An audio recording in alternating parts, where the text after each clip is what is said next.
కొండా రాజీవ్ గారు దాదాపు పొత్తు కుదరదని నిన్నటి వరకు అన్నారు. భారతీయ జనతా పార్టీ ఆలోచిస్తుందన్నారు. మరి ఇప్పుడు పొత్తు కుదిరింది కదా, ప్రాథమికంగా పొత్తు క్లియర్ అయిపోయింది.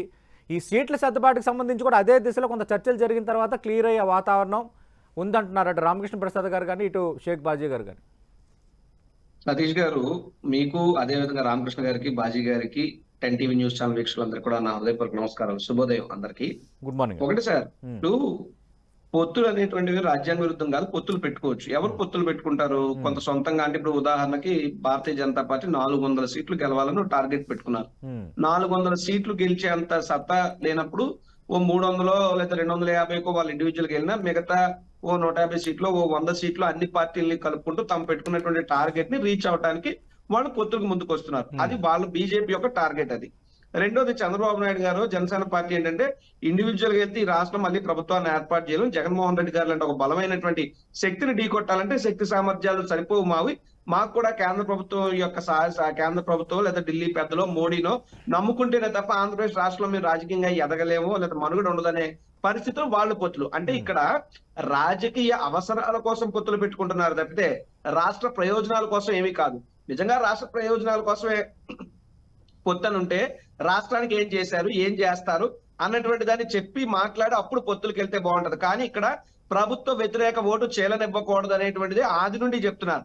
అంటే అదేంటి, వీళ్ళ రాజకీయ దాహాన్ని, అధికార దర్పాన్ని తీర్చుకోవడానికి మాత్రమే పొత్తుల్లోకి వెళ్తున్నారు. సో వెళ్ళనివ్వండి, అది వాళ్ళ ఇష్టం. బట్ మేము చెప్తున్నాం, ఈ రోజు చంద్రబాబు నాయుడు గారు మోడీని నమ్ముకుని ఉండొచ్చు, లేదా జనసేన పవన్ కళ్యాణ్ గారు ఢిల్లీ పెద్దలు నమ్ముకుని ఉండొచ్చు. కానీ ఈ రాష్ట్రంలో జగన్మోహన్ రెడ్డి గారు ఈ రాష్ట్ర పేదలను నమ్ముకున్నాడు. ఈ రాష్ట్రంలో జరిగినటువంటి లబ్ధిని, సంక్షేమాన్ని, అభివృద్ధిని, మేలునే నమ్ముకున్నాడు. తన వల్ల మంచి జరిగిందంటేనే ఓటేయండి, లేకపోతే వద్దు అని చెప్తున్నాడు. ఈ రోజు జగన్మోహన్ రెడ్డి గారు అనే వ్యక్తి ఒక హీరో. జగన్మోహన్ రెడ్డి గారిని ఎదుర్కొనే శక్తి లేక వీళ్ళంతా కూడా కూడుగడుతున్నారు. బట్ ఒకటి మీరు ఆలోచించండి, ఈ రోజు జనసేన పార్టీ కానీ, ఉదాహరణకు జనసేన పార్టీ కూడా చాలా తక్కువ సీట్లకే కన్ఫైన్ అయిపోయింది. ఎందుకని అడిగితే ఆయన ఏమన్నాడు, మనకి ఇంతకుముందు 10 సీట్లు వచ్చి ఉంటే బాగుండు, మనం ఎక్కువ అడుగుదు. అది తప్పు. జనసేన పార్టీ లాగే ఓ చిన్న పార్టీ భారతదేశంలో ఓ చిన్న రాష్ట్రంలో ముందు ఎన్నికల్లో 1 సీటు కూడా గెలవకుండా తర్వాత ఎన్నికల్లో గవర్నమెంట్ ఫామ్ చేసింది. ఇటువంటి రాజకీయ చైతన్యం కలిగినటువంటి సంఘటనలు ఎన్నో ఉన్నాయి. అంతెందుకంటే ఆప్ పార్టీ ఎప్పుడు పుట్టింది? 2 రాష్ట్రాలు ఈ రోజు ఆప్ అధికారంలో ఉంది. But why not Janasena? So Janasena అనేటువంటి వీళ్ళంతా లీడర్ బేస్డ్ పార్టీలు కాదు. కేవలం వాళ్ళ వ్యక్తిగత రాజకీయ ప్రయోజనాల కోసం చంద్రబాబు నాయుడు కొమ్ము కాయడం కోసం జనసేన ఆయన పెట్టాడు. అలాగే చంద్రబాబు నాయుడు గారు కూడా తన పార్టీలో ఉన్నటువంటి చాలా మందిని బీజేపీకి పంపించి ఈ యొక్క పొత్తుని తీసుకొచ్చారు. బట్ ఒకటైతే చెప్తున్నాం, ఇవన్నీ కూడా అవసరాల కోసం పెట్టుకునే పొత్తులే.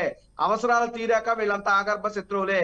అందితే జుత్తు లేకపోతే కాళ్ళు పట్టుకునే రకం చంద్రబాబు నాయుడు గారు వ్యవహార శైలి, మేనేజ్మెంట్, పొలిటికల్ గా తెలిసినటువంటి వ్యక్తి. కాకపోతే ఒక ఇబ్బంది ఏమిటంటే, ఏ తెలుగుదేశం పార్టీ అయితే తెలుగువాడి ఆత్మ గౌరవానికి ప్రతీకగా పుట్టిందో, ఈ రోజు అదే తెలుగుదేశం పార్టీ ఢిల్లీ పెద్దల యొక్క కరుణ కోసం, వాళ్ళ కనికరం కోసం, వాళ్ళ దయ కోసం ప్రాకులాడుతూ పొద్దున లేచిన దగ్గర నుండి రాత్రి దాకా ఢిల్లీలోనే దేవులాడుతున్నారంటే ఇది కదా తెలుగుదేశం పార్టీ యొక్క బలహీనతని ప్రపంచానికి చెబుతుంది.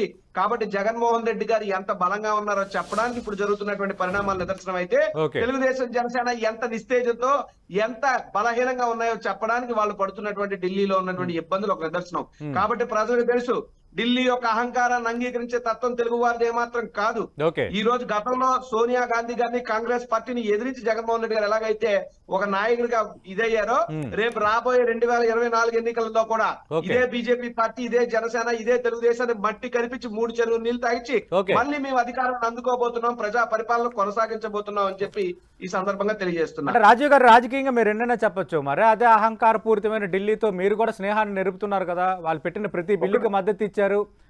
కేంద్రం రాష్ట్ర సంబంధాలు వేరేని బయటకు చెప్తున్నా ఒక రకంగా మీరు కూడా అంతే స్థాయిలో స్నేహ సంబంధాలు నిలిపిన వాతావరణం లేదంటారా?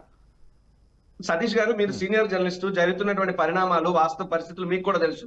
మేమేమి ఢిల్లీ వద్ద మోకరెళ్ళలా, ఢిల్లీ మోచేత నీళ్ల కోసమే మేము పాకులాడలా. ఈ రోజు కేంద్ర ప్రభుత్వానికి రాష్ట్ర ప్రభుత్వం యొక్క సహాయ సహకారాలు కావాలి. అదే మోడీ గారి వేదిక మీద ఉంటుండగా ముఖ్యమంత్రి హోదాలో, ప్రధానమంత్రి ఆయన కూర్చుని ఉంటే ముఖ్యమంత్రి హోదాలో మాట్లాడుతున్నటువంటి రాష్ట్ర ముఖ్యమంత్రి జగన్మోహన్ రెడ్డి గారు విశాఖ మద్దిలపాలెం మీటింగ్ లో ఏం చెప్పారు?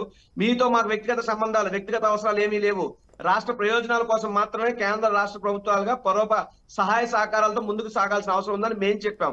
మా దానికి ఈ రోజు ఇందాక బాజీ గారు ఓ మాట చెప్పారు, ఢిల్లీ అహంకారం అన్న మాట మీద ఎందుకు మాట్లాడడానికి బాజీ గారు చెప్పినటువంటి ఒక ఎగ్జాంపుల్ కోట్ చేస్తున్నా. ఆయన ఏమన్నారు?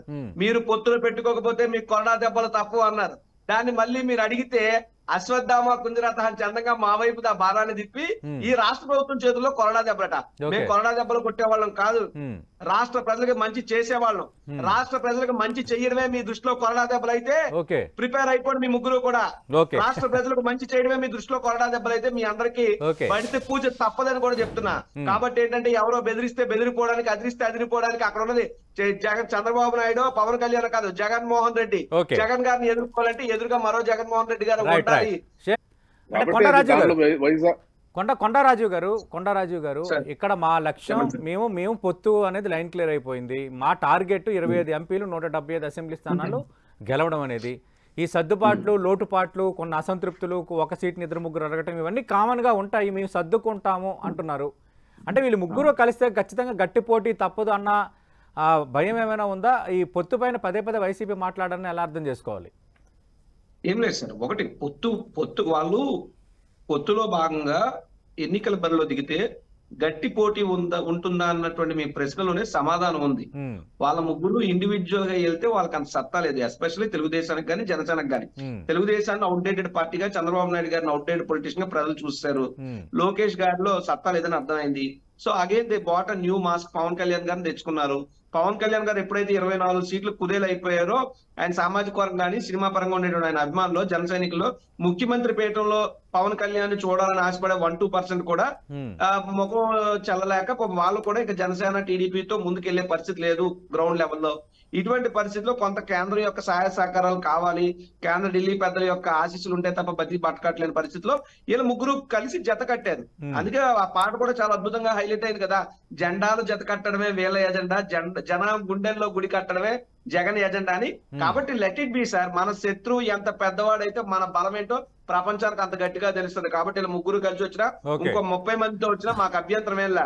మేము కష్టపడ్డాం, మేము వినయంగా ఉన్నాం, వీఆర్ డౌన్ టు ఎర్త్, ప్రజలు నమ్ముకున్నాం, ప్రజలు ఆశీర్వదిస్తారనేటువంటి నమ్మకం మాకుంది. ఆ పైన దేవుడి దయ దీవెనలతో మళ్ళీ మేము ఖచ్చితంగా అధికారంలోకి వస్తామనేటువంటి పూర్తి విశ్వాసం మాకుంది. ఆ రకంగానే మా పనితనం ఉంటది. బట్ ఒకటి చెప్తున్నాను, ఇందాక నుండి బాజీ గారు భావసారూప్యత అన్నారు. పదే భావసారూప్యత అనకండి సార్. ఈ భావసారూప్యత అనేటువంటిది ఎలా ఉంటుందంటే, పొత్తులు కావాల్సినప్పుడు ఎక్కడ లేని భావసారూప్యతలు పుట్టుకొచ్చేసి, పొత్తులు విడిపోయాక సరే ఎక్కడ లేని భూత పదజాలాలు పుట్టుకొచ్చి, ఇదే మీ మోడీ గారిని చంద్రబాబు నాయుడు గారు ఏం తిట్టించారు, లేదా బాలకృష్ణ గారు ఏం తిట్టారు, లేదా ఇదే జనసేన బాలకృష్ణ గారు అలగాజలం పార్టీ అని ఎన్ని మాట్లాడారు. సో మాట్లాడితే భావసారూప్యత అనకండి సార్.